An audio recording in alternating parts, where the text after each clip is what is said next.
Hi, everyone. Welcome to the new podcast series for PcVue. I'm your host, Jim Huysentruyt. I've been working with PcVue over 30 years. And today I have the pleasure of welcoming Catherine Bouchard from Centris Incorporated. She is the CEO and co-president. So welcome, Catherine. Welcome to the podcast.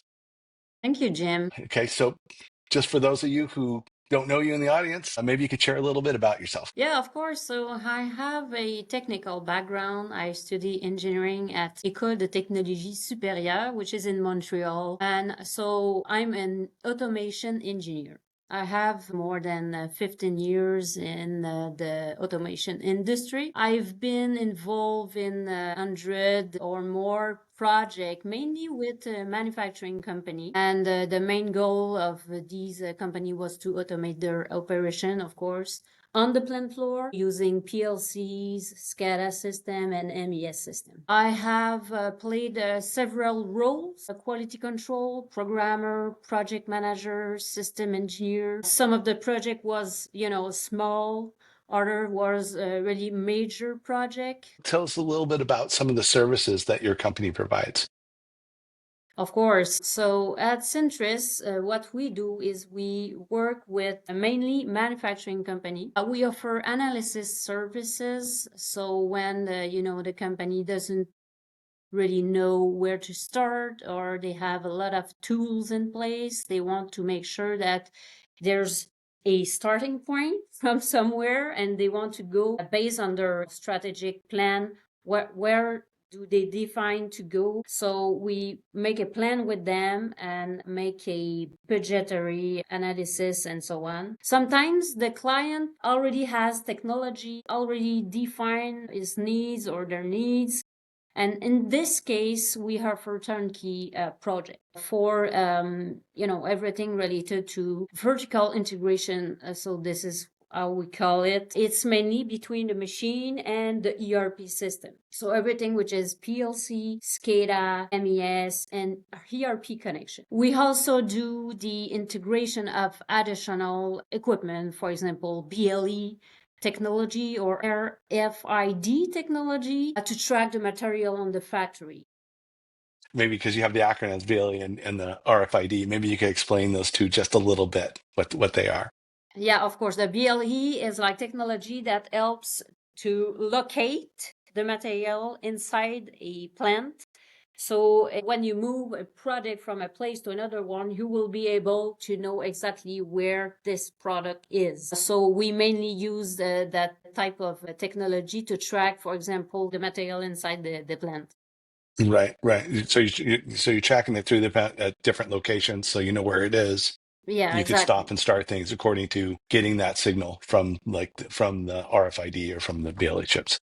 Yeah, the RFID is a bit different. So it doesn't give you the location; it gives you information based on the tag that is on the product. So it needs to be in front of you to scan the RFID tag and get the information. So it's a Right. bit different, and sometimes they are used together to better Okay. localize the material. So Okay. when you have a bunch of parts that is moving in the plant, you can know where it is and the content of the module. Nice. Okay. So I mean these are some technologies that are being used now, which it's on top of SCADA and and amongst other, as far as your integrations. But Yeah. so you've been doing this for a long time. Talk about some of your main challenges going into companies and integrations and just kind of the journey from what you have to confront and how you solve it. Yeah. Okay. I would say there's three main and the first one I would say is sometimes people don't think technology is necessary. And today in 2024, I think technology is the solution for a lot of things. And it needs to start if it's not started yet. So people doesn't see that as an important issue right now, but we're getting better. So we need to educate people, making sure they understand, because there's a lot of technology on the market. So you need to take what is good for you. what will give you a change, a plus value in what you're doing. So that's the first one. The second one is I would say the difficulties of selecting the good tool or the good technology for your needs. So there's a lot of things on the market, like I said, and manage a plant floor. You don't have a lot of times to educate yourself and knowing all the technology by heart and so on. So you need to have people helping you deciding which one is the good one for you. And the last one, and I would say the bigger one, is the change management, including the timing, because change management is a big challenge right now when you talk about technology. When you mix new process, new tool with people, you need to manage that carefully. So I'm guessing that in most cases you're coming into a manufacturing plant that's already producing. So they're producing something, and now it's like, okay, now they want to upgrade technology, and they have their reasons for they want more throughput, they want to save money, the normal. So with that said, maybe you could talk about, maybe you have some examples going in and how with some of your customers. Yeah, I have a couple of examples for you for that. I would say that the first one will be, let's say the customer which is not ready. A couple of years ago, one of our customer was part of a association, and people was able to visit the factory. Okay, and we install a system there like maybe 20 years ago. I don't remember exactly the date. So people was able to visit the plant, and they saw the system that we put in place with them. And this company has won a couple of prizes because the operation on the plant floor is very efficient. And, when it's needed to be automated, it's automated and it's easy to use. The system in place is very good and used by all. This is one of the key. And the one who visit our customer, he calls us and say, "Hey, we saw what you did, and we would like to have something similar to what you've done there." So we start to talk and we plan a visit on site. We went there. We agreed to start a project. They were willing, and everything was in place. We had a kickoff meeting plan, and we received a call, and he said, "Stop everything. We're not ready for that change." So the director, was well aware of the time and the management that require that kind of change. So he called back us like 1 year after, and he say, "Okay, now we can start. We're ready." So this is one of the challenge we see on the market, and this is an example what we do at Centris to make sure that we Yeah, can. so just some questions because the curiosity Yeah, of go this, ahead. so basically you're talking about this change. So what were some of the things that you were doing with the automation? Were you putting in PLCs, doing the SCADA, the integrations? Maybe you could talk a little bit on how much change there was, not just with what you were doing, and then we could kind of relate to what the people were going to have to do. That's a good question. Actually, what they were looking for is a PLC migration Okay. first, because their product was end of life. So if the PLC would crash, they would just stop the production. So it was, So they had antiquated PLCs, and right, so you have all these controllers, and now you have to replace these controllers. About how many controllers were on this job? Do you know how many you had to many, replace? not many, because right now what we put in place is like a more bigger PLC with more capacity, with Nice. remote IOs Okay. over the plan. So it's not a matter of So it's a robust PLC PLC. that could control more. Yeah, exactly. There was the PLC migration. They were looking also for a better SCADA, a better Mhm. tool to manage the production, and plus the connection to the ERP. They were not having that at this moment.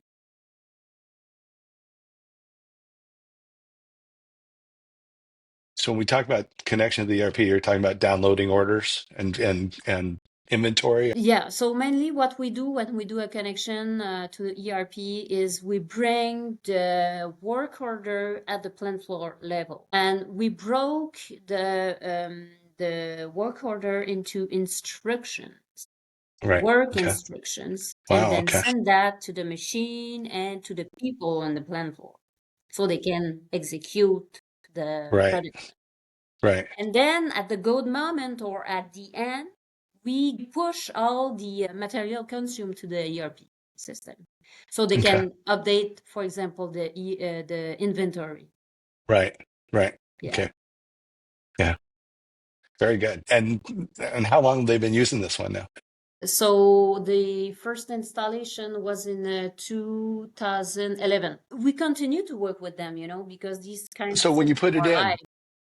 what were some of the, okay, you got to go ahead. They waited a year and then they said, okay, let's do this. Then you got to go ahead, and it's quite a bit because you're talking all the way up at the financial, bring it all the way down to the plant floor as far as it goes. And now you have the change management. How do you navigate that with the customer? Because they're learning new procedures, learning new system, learning. How did that go? Well, I would say there's like three key for success. The first one is involve people at all levels: Okay, right, director, maintenance, IT, operator, supervisor. We must understand their challenges and see how the technology will help them. And help them, really help them, because if the technology will give them more work, it's not gonna help them. It should, be easy to use and have less step than right, previously. right. The second one I would say is identifying a champion. So this is, we call it champion. Yeah, The champion will be like the person internally that will be the reference for the project, the change. It needs to be a person who is like open mind, human, really human, and who love the technology. So this person will help, to have the vision and to progress in the good way. And okay, and of course have like a detailed plan and a good project management. You need right, to have like okay. a champion there also. Yeah, and putting that all together, right? Because getting the buy-in, right? Because it has to make it.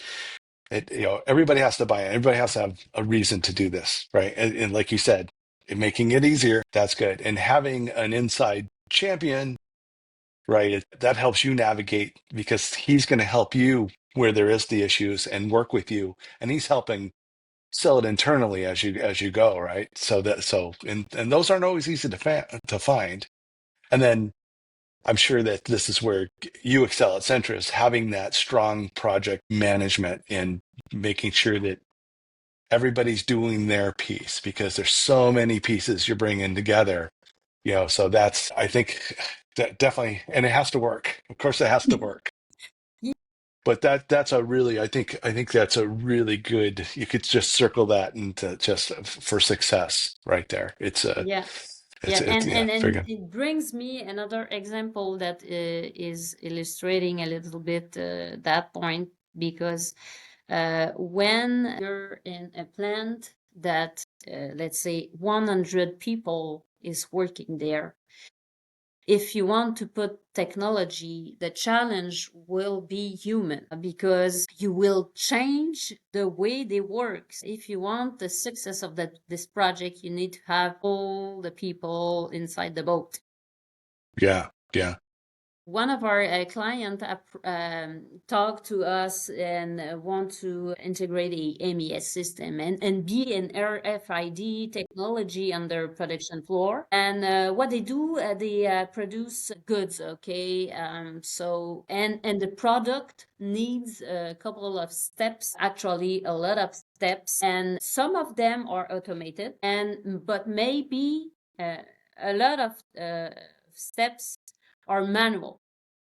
Hmm. And their goal was to improve their efficiency on the plant floor for producing each product. And of course, minimize the work in progress on the plant floor. The way they are working right now is all the parts of the same product move all together in the plant. So each part is going to each machine that maybe it needs to be manipulated by someone or a machine. So it means that parts are going through a movement that doesn't need to happen maybe because let's say part A of product 1 is moving to machine 1, but it doesn't need to go into the machine. But and then it's going to the machine B, and we don't need to, take this part, but this one, yes. So all the part of a same product is moving through the plant, and this is a problem because it's not efficient. So the solutions that we are actually is a product in progress right now. The solution that we are put in place with them is MES system, okay, with the BLE and RFID, so they are able to move each part to the machine that needs to manipulate the part. Yeah, I want to step back because you mentioned a couple times. I want to help educate our audience. So explain MES, what an MES system is, at least at that level you're talking about. Yeah, good point. MES system is a manufacturing execution system. So a software platform, okay, which is modular. You take what you need inside this system, and mainly what it does is managing the work order from the ERP and dispatching the work to the machine, to the people, and managing also the resources. So do you need these people to be at this machine? Yes, okay, and these people need to have, this knowledge of the machine and so on. You can manage also the material, the tool that they need, and it's generate also a lot of KPI to follow the production. You Right. can also Okay. manage the quality. If something happened to a product, you can log the data based on the problem you have and so on. And then it's the MES system communicate the data to the ERP when the work order is completed or at a specific step in the process. So yeah, so that's the MES system. The MES and the tracking of all the material will be needed because, so today they can follow the product inside the plant. It's easy. But when each part will go at the Yeah, right different. Right. place, Yeah. it's not gonna be possible for a human to follow all the parts. So the technology is needed for that. Yep. And Yep. the main purpose of this example is when you have like 100 people inside the plant, you need to be perfect and human and making sure that people, go into the boat with you and use the system. And you need to make sure also the technology is resolving the issue they have each day in the day-to-day. Right. And when you're talking about everybody in the boat, you're talking about everybody from the guys down doing the work and using the system, those touch points, to IT. Because I mean, what you're discussing right now, IT needs to be very much involved, right? Then you Yeah, of have, course. then you have all the bean counters because you're talking about parts and people and all that side of it. And so that sounds like it's a pretty big job, but it's going pretty well. You're in the process of that. Yeah, Yeah, well, I'll exactly. be looking forward to hearing more about that later as it gets completed. Of course, I'll be Okay. happy to share the success of this project. We like success. Okay. Okay. And so I think you said you had another example. You said the two. Yeah, the other example is about the production schedule. There's a lot of customer that cannot just stop producing because it's when they produce, they make money. So I have one example is one of our customer has like more than one line, okay, one production line, but to be able to operate the production line, it takes like half of a day of setup time, okay? And Of course, they cannot stop the line for fun. It's involved half of a day and a loss of material because, when they set up, there's Okay. So, material going right. through the machine, the line, Mhm. and it's not good to sell. So for that, of course, it requires like a good project management, being able to adapt, and more important, putting yourself in their shoes because they need to produce product and you will go there and stop the machine, and people are stressed because the machine will work after you went, and will you be available if something happen, and so we need to establish a good plan with the customer as we are part of their team. So what we do is we try to have many steps as possible to validate the quality of the system. And when I've talk about quality is what I'm gonna deliver is the same as we discussed, and is that system will work with the actual hardware. Do we need, is there any hardware that need to be changed before we go there? So what we do is we having a quality procedure that is executed in the detail with the customer at our office. Of course, there's a lot of simulation, but because we don't have all the hardware that is in the plant. To be clear, so what you're doing in your office, you have a lab basically, and Yes. you're basically setting up as much as you can in your facility so you can go through and debug and do everything you need to do. If it's maybe there was something missing in the spec and they're saying, hey, we need this, you can figure that out before getting into production.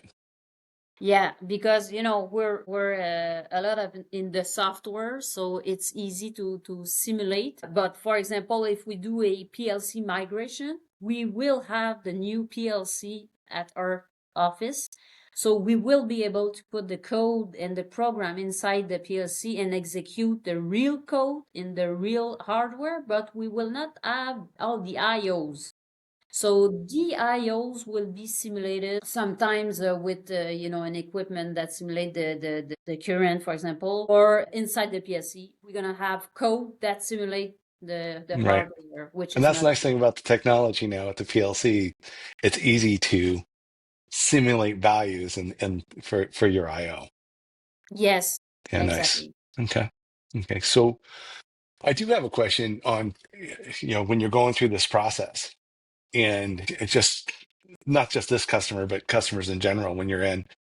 And how many times do you get to where you're running through the testing of the system? You're kind of doing the pre-factory acceptance test, right? Where you're going through all the functionality according to the spec, because usually you start with a spec, right? I mean, if they don't have a spec, you're writing one. You go through and you meet that spec, right? And what I find is usually we can go through the whole simulation in the lab, right? It isn't until you get on the plant floor and you start running through it and there's something that they missed, right? Or we missed. But a lot of times it's, well, yeah, we need this too, right? So Of so course. I just want to know your approach with the customer and bring them along nicely because you're getting that stress level, right? And now it's like, oh no, we're missing something. And now you're at a boiling point. It's how do you kind of ride that wave and get it back down to the success? Because you've had a lot of it, a lot of success. So I'm sure you run through those bumps. Yeah, well, the first question is it a blocking issue? If it's not a blocking issue, we document that and we say, okay, that's going to be for version 2 or 3 Right. or 4. And if it's blocking, then, but of course, we don't have any choice to go in the detail and making sure it's working properly. Usually, we will try to simulate that, making sure it's working like we follow the same process as we do. Like you said, we have a functional description, and based on that we develop functionality, and based on that we do a factory acceptance test and the SAT after. So we go back to that level and we document, making sure we don't do it 20 times, Hmm. and then we make sure that, often we have a team on the site, but we still have people here so they can work together to simulate here at our office what is new, making sure it's okay, and then we install that on site and test it with the real Right. world, I would say. Right. Okay, so now you're installed, you have things running. What are some of the typical as far as support goes? Because you have a support team now. What are some of the typical things you see after it's been implemented for a few months? I mean, as far as what if you get a phone call, is there a usual phone call that ones you could kind of expect? Or is it just, Well, it depends on the customer. I would say the one you have like three type of call, I would say. So okay, one is the critical one that you need to react right now because the okay. plant is down. That's all hands on deck. Okay. Yeah. Exactly. So, sometimes uh there's something on the network major, anything is no more communication with the equipment or something like that. So we need to figure out with the IT team, the local IT team, and so on. The second one is, well, something happened. It's not major, but we would like to improve because most of our customer are long-term customer, and we Right. do, improvement on the So, and system. continuous improvement is important. And that's one thing when you put a system in, you kind of Yeah, set of those course. expectations like this is what we have now. But as you start using it, right, they're getting the experience, you're getting the experience, and you can say, hey, if we tweak this or we do this or we add this, right, you could get sometimes small changes, you can get big improvement. Yeah, of course. And who is the better person to have a good idea? The one who is having the problem. Yep. Yep. So Exactly. sometimes they have good idea. And the third one I would say is a training issue. So new people or people that doesn't know how to work with the system or something like that. So it's a good point to start because sometimes we say, okay, I think we need to review the training of this person and this person or and so on. Now, So, yeah. now, do you work with them because you're putting kind of a training for the system you put in? Do you work with them for onboarding for new people? Because turnover is a big thing as far as at least give them a procedure so when someone new comes in, they need to know at least this much, this, and this. Yeah, well, usually it's done internally, I would say, by the champion that we There you go. identify. Okay. Yeah, but it happens that we going to on site and make the training of the new people. Nice.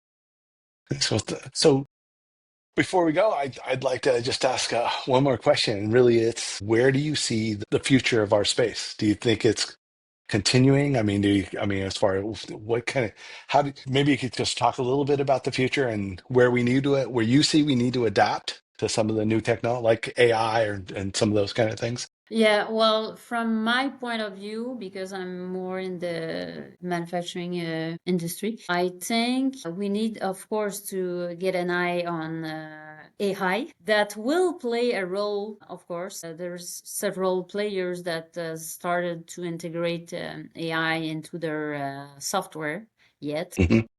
It's starting. We see a couple of great example on maintenance. We see also on planning, and this Okay. this one is interesting because ERP, a giant in the market, is trying to get more and more on the plant floor because they are Yeah. not there yet. They need to improve their system because doesn't mean that because you're doing ERP system that you're good at SCADA and MES system. It's a will. The ERP is a will, then the same for MES and SCADA system. And I think this is one subject I need to keep the eye on because I think, yeah, like I said, I think ERP giant will try to go Right. there and maybe integrate MES and SCADA inside the Yeah, we see the big solution. I guys don't know. trying. Yeah, they keep Yeah. trying, and it's at least most of the examples I can give is where it doesn't always work out. No, and what we see on the market right now is not really, good, I would say. Doesn't mean Yeah. that it doesn't solve any problem, but Right. it It's doesn't. also, but You cannot sorry. compare that to a complete MES or SCADA No, system. exactly. And the thing is, I don't think that, I mean, the experience right now, like the experience that Centris and you bring to the customer at the plant floor level, I just don't think that the SAPs of the world can It's not tackle the same everything. world. No, and you have tools like the SCADA, right? The MES packages, some of the BLE packages, some of the, the RFID technologies. You have tools that work with that, and you know how to integrate them, put them together, because it's still a puzzle, right? You're putting it together. And thank you so much for coming, because your experience is fantastic. I've really enjoyed this. But thank you, Catherine. As far as I'm concerned, this was a great conversation. Thank you. Thank you, Jim.